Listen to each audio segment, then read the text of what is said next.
What's up everyone, Adam from FWCI Collector's Edition here, and today I am reviewing Wave 3 of the Jada Toys Street Fighter 2 Ultra The Final Challengers figure line. Now you may have seen my reviews of Wave 1 and Wave 2 and Evil Ryu, and in those I've made it very clear that I don't know jack shit about Street Fighter. Until I watched the animated movie just a couple of weeks ago. I did a reaction of it, it's up on my main channel, FWCI, etc. But I will include a little snippet of that reaction at the end of this video for these three characters in particular. Before we get started, have a quick look at the subscriber number. Is it at 1,000? If not, hit the subscribe button. Help me get to 1,000 subscribers and I will bring you more Street Fighter content. I'll be doing that regardless, but subscribe so you don't miss it. In fact, the Deluxe Chun-Li and Violent Ken reviews will be coming very soon. But I love this wave. Like I say, I was never into Street Fighter, but I fell in love with it because of these action figures, to the point where now I have seen the movie. Did you know Bryan Cranston did the voice of Fei Long? Keep your eye on the new guy, he looks good. So let's get into the review. The packaging is the same as it is for the rest of the line, which I love. It's like a little arcade machine. Inside is a diorama that gives you the background for each of these fighters. I love that. The attention to detail that Jada Toys gives is second to none in my opinion. So let's start off with DJ. He looks fantastic straight out of the box. The paintwork on all of these is great. I'm just going to say that right off the bat. The paintwork looks fantastic on every single one of these figures. Jada Toys has amazing quality control as far as I can see, but he comes with a few accessories. We've got his special move here, whatever this is called. I'm not entirely sure, but it looks great. It's probably one of my favorite like effect pieces that they've put out with these figures, and it looks great with him in the pose looking like he's throwing that blast of energy. And then he also comes with a pointing finger and a thumbs up hand, as well as two heads, one with the open mouth, one with the closed mouth, as is tradition with Jada Toys. Now his articulation is great. The legs are very similar to Ryu and Ken, but the body, we've got this nice big ab crunch right here, plenty of movement in the waist, the butterfly joints, plenty of movement in the head as well. You've got like two joints in the head, the neck moves back and forth, and then you've got the actual head itself. Overall, this figure is great. Jada has really engineered these body sculpts that can fit into these martial arts poses, and they're so cheap. I love the fact that these figures are so affordable. And the chain around his neck is also a real metal piece of little chain, so nice little touch. So even though DJ's a character I'm very indifferent to, the figure turned out amazing. So next up is Guile, and he was a character that I always really remembered Street Fighter for growing up. I always thought that Guile was like the main character. Maybe it's just because he was American and that's how it went back in the 90s. I don't know. But my first impressions of this figure are that the colors seem a little bit too vibrant, especially his hair and the flesh tone. I don't know if it needs a wash or if it needs to be a tone darker. I'm not entirely sure, but the figure feels a bit too yellow with the tone of the skin and the color of the hair. And there's a lot of hair as well. He comes with a set of fisted hands, so you can set him up to do the sonic boom. He does come with the sonic boom effect, which honestly, it's a bit of a clunky, weird effect piece, and it's a clunky pose to try and put him in. It's probably the one pose that I've really struggled to find the accurate way to do it, so I opt with the Guile combing his hair pose, as you can see. He comes with a growly face, he comes with a mouth closed face.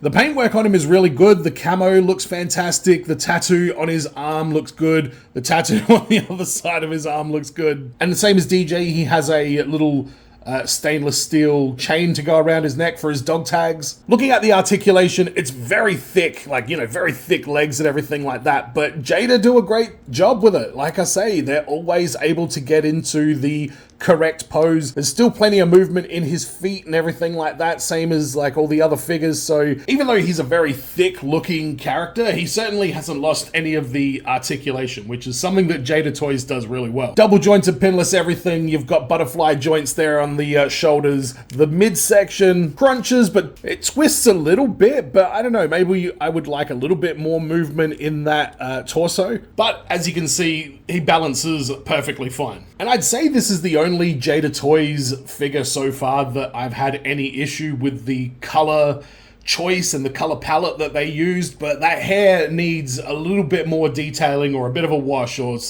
let's wash his hair, can we? And last up in this wave, we've got Cammy, and she's probably the standout for me. I mean, first look out the box is, it really pops. The red on her headwear and on the hand arm wear that she has really stands out with the kind of, camo, dull kind of green that makes up the rest of the outfit. And the hair looks fantastic on her as well. Those pigtails, they actually kind of articulate, but they just spin. They don't sort of tweak or move or anything like that. So be really careful with them, because I think I might have just broken the one on this head here. But there is a point of articulation there with the braids. Looking at the accessories, we get the growly head, we get the non-growly head, we get the foot fire effect. I'm not sure what the name of this move is, but that just slides onto her foot quite well. And as you can see, she balances quite easily as well. And she comes with some fisted hands and some open, ready to kung fu hands. So looking at the paintwork with her, it's all very, very clean, as I mentioned with all of them. She is an incredibly toyetic figure, and all the lines on this figure all are very, very clean. Looking at the articulation, no butterfly joints for Cammy, but she does have the thigh cut, she does have pinless double jointed elbows, pinless double jointed legs,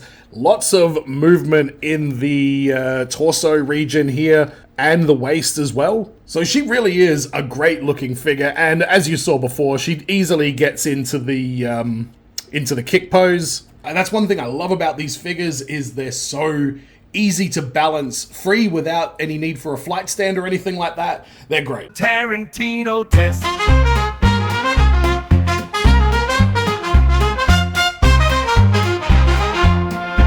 This is the part of the video where I talk about the feet of the action figure specifically, because I love posing, and as you can see here with Cammy, the feet of the figure are incredibly important when it comes to good balance, and I'm all about good balance. I'm but a student of Miyagi-Do. But Jada do an amazing job with the feet of all of their figures, and it makes posing them so much easier. So Quentin Tarantino, as soon as he sees the Jada Toys logo, he's already warming up the thumb, because it is a thumbs up from Quentin. Tarantino test.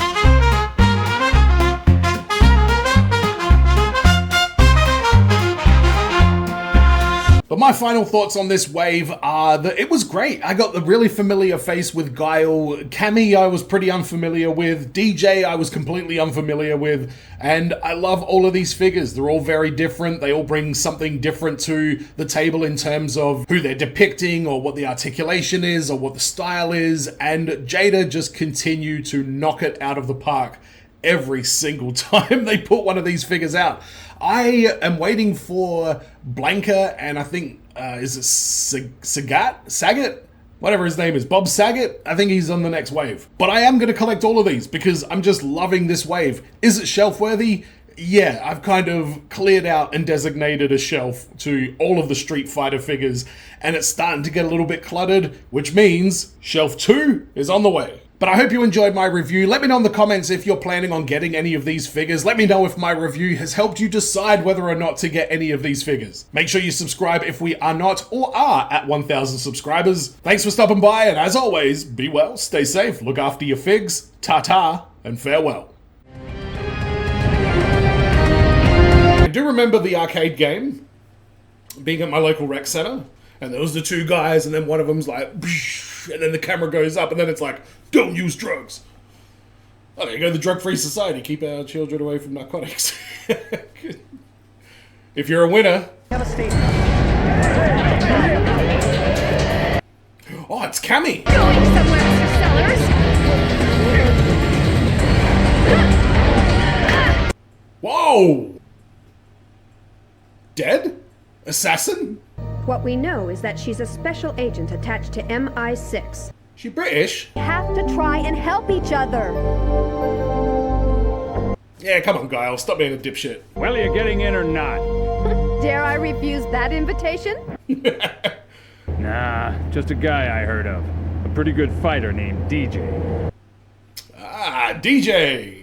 I didn't realize Guile and Chun-Li were like a team. If you boys can't appreciate my music, then you better haul your sorry asses out of here. Why are you wearing no shoes in the club, DJ? Shadow Law's after you. Yahoo! They are some badass mothers.